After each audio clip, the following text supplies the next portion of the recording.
Welcome back, ladies and gentlemen. It is Thursday, which means we have wide receiver rankings coming at you. We are going to go over the top 36 with a couple bonus players. We're going to go over their projections for the week, why I like or potentially dislike them. And we're going to cover who should be in your lineups so that you can dominate this weekend. If you haven't done it yet or are new to the channel, please like and subscribe. It allows me to continue to do what I love and bring you content that you love. And without any further ado, let's get into this week's wide receiver rankings.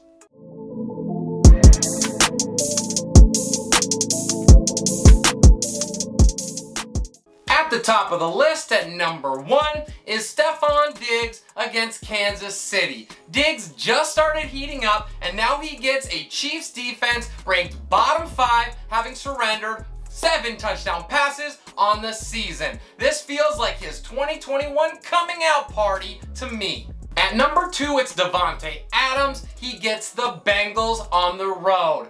The matchup is not ideal, but Adams has 29 targets in his last 2 games. So we add elite target share to elite talent, and we get fantasy points. Math. Next up at number 3, we have Tyreek Hill against Buffalo. Hill has gone full on nuclear in half of his games this season. I do not think that Tre'Davious White, the stud corner for the Bills, is going to shadow cover him, and the over-under in this game is 57. Sliding in here for us at number 4, it is my little Cooper Kupp against the Seahawks. So we have the number 1 wide receiver facing a team allowing 310 yards and 2 touchdowns a game. 4 might actually be a little low for him.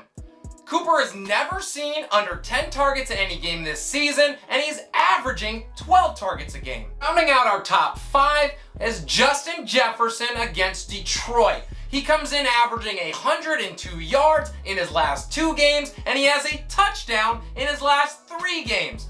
The Lions secondary right now is not aware that they're supposed to be kings of the jungle, so Jet has a chance to make it 4 straight. Our 6th ranked player on the list is DJ Moore. He gets Philadelphia. Moore comes in with 35 targets in his last 3 games, and in those games he has racked up 318 yards. While you don't love the matchup, the Eagles have allowed 9 passing touchdowns so far this year. I don't care what he's done so far. All the way up at number 7, we have DeAndre Hopkins against San Francisco. Now, Nuke's target share thus far may be concerning, but this matchup is not. Murray is going to get his guy going sooner rather than later, and I am betting on the former. Start the man. Up at number 8, we have DK Metcalf against the Rams. And so far this year, Jalen Ramsey is yet to shadow cover, so we don't need to worry about that. Chris Carson is going to miss this game, which means more targets, and Metcalf already has 28 of those targets in his last 3 games with 2 touchdowns, racking up 222 yards in that span. Up at number 9, we have Deebo Samuel going on the road to face the Cardinals. He comes in with 2 finishes in the top 3, and he is the current wide receiver 3. He ranks first in the NFL with 490 receiving yards, and he has thus far showed a great connection with new starting quarterback Trey Lance, having scored 2 touchdowns with him in 2 quarters. Rounding out our top 10 this week is Keenan Allen against Cleveland in a very tough matchup, as the Browns have allowed the 5th fewest passing yards a game thus far. Allen, however, has 23 targets in his last 2 games, and I am buying the volume in a Chargers passing attack that has scored 7 touchdowns in the last 2 weeks. At 11, it is Scary Terry McLaurin who gets New Orleans. There is certainly some concern that he's going to be shadowed by stud Marshawn Lattimore. However, it's not enough to take him out of our lineups. McLaurin comes in with 34 targets, 292 yards, and 3 touchdowns in his last 3 games. Yeah, I'll take 2 of those, please. My last wide receiver 1 on this list was going to be Calvin Ridley, who has since been called out due to personal reasons. Now, what we had for Ridley was that he had 34 targets in his last 3, and the production just hasn't been there yet. The matchup wasn't great as the Jets gave up just 2 touchdowns. You either believe it or you don't, and I do. If you are an owner, don't panic. Ridley will be fine when he comes back. This week's lucky number 13 is CeeDee Lamb. He gets the Giants, and it is a well-deserved spot for him. The ship may be sinking, and I am okay going down with it. Lamb right now is the wide receiver 29. However, he has just 8 targets in the last 2 games. The volume is going to come, and when it does, he will be ready to capitalize. Finding himself at number 14 is Jamar Chase against the Pack. Last week was Chase's first week in the NFL without scoring a touchdown. He still is averaging a touchdown a game.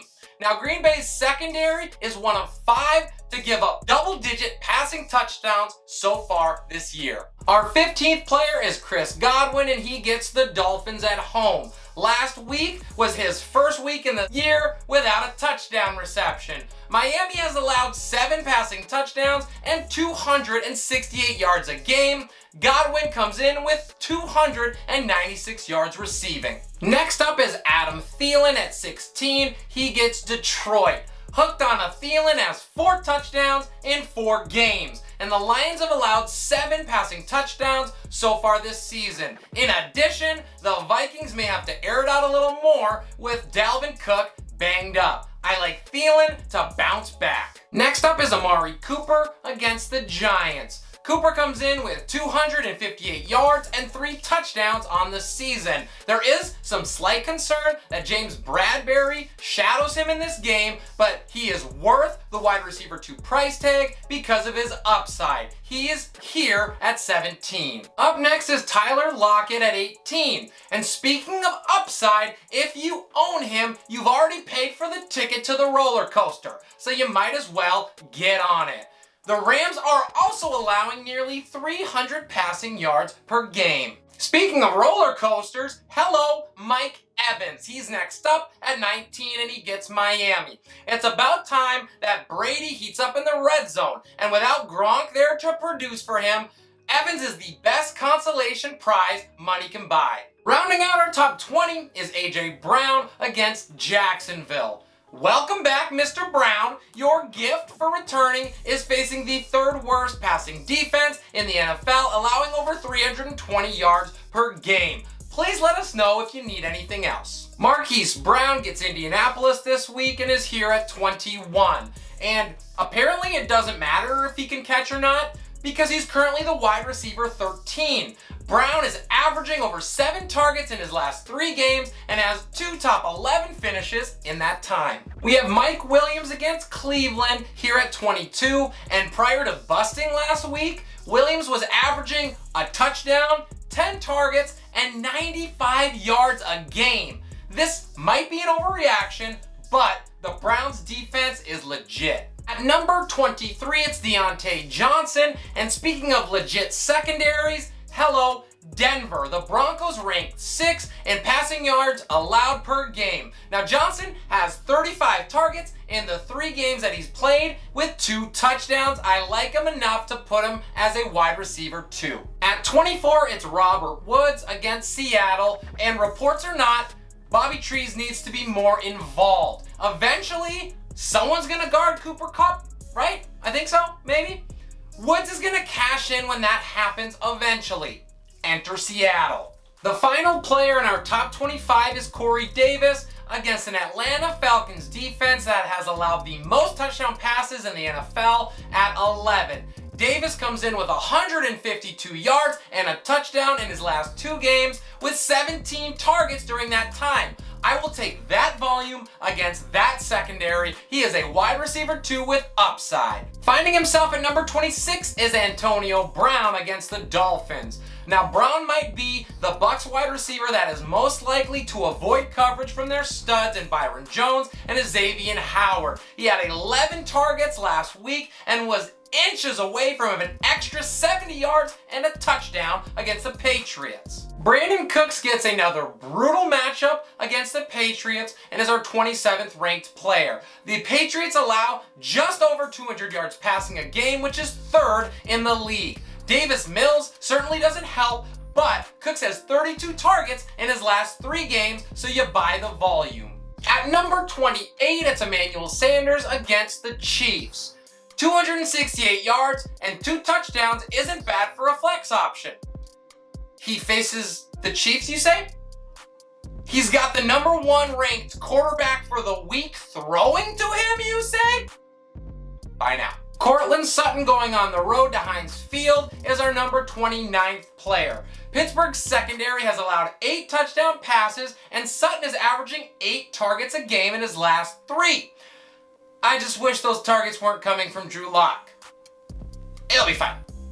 Maybe. At number 30, it's Laviska Shenault against the Titans. Now, Laviska definitely balled out after DJ Chark left the game on Thursday. However, he didn't do it because he left the game. Laviska has been used all over the field, and now it's just going to be with a larger target share. The fall continues as we have Allen Robinson all the way down here at 31 on the road against Las Vegas. He hasn't finished a week higher than wide receiver 45. Robinson is the current wide receiver 61.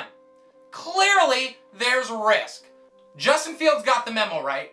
He has to save Chicago? Please, start here. Our 32nd ranked player is Jacoby Myers, and he gets the Houston Texans. The Texans have allowed 6 touchdown passes and 275 yards a game. Myers has 26 targets in his last 2, and don't look now, but Mac Jones can throw against bad defenses. Odell Beckham is up next and finds himself at 33. He has averaged 8 targets a game since coming back from injury, but he hasn't scored just yet. The Chargers have allowed 6 touchdown passes, however they are top 5 in yards per game. Risk, reward. At 34, it's Tyler Boyd against the Green Bay Packers. Boyd is coming off a monster 9-catch, 118-yard performance, but T. Higgins is likely coming back this week. There is risk here, but he was wide receiver 12 last week, and Joe Burrow is hot. At 35, I paired in both Jalen Waddle and Devontae Parker because they get the Tampa Bay Bucks. The question is this: do you believe that Tampa's secondary can make Jacoby Brissett look good? If your answer is yes, I lean towards Parker. If your answer is no, then give me Waddle. Up next at 36, it's Kenny Golladay, who goes on the road to face the Cowboys. If you've never heard of Trevon Diggs, you will soon. He has 5 picks already on the season, and he could make it a long day for Babytron. Dallas has allowed 9 touchdowns and 336 yards a game. We threw in a couple bonus players because of the Thursday night games and Ridley having to be removed. So at 37, I have Hunter Renfrow against the Bears. He has back-to-back games with a touchdown. He has at least 5 catches and 45 yards in every game he's played, and he should be more heavily utilized to slow the Bears' pass rush. He's the current wide receiver 22 with a solid floor. At 38, it's Devonta Smith, who goes on the road to face Carolina.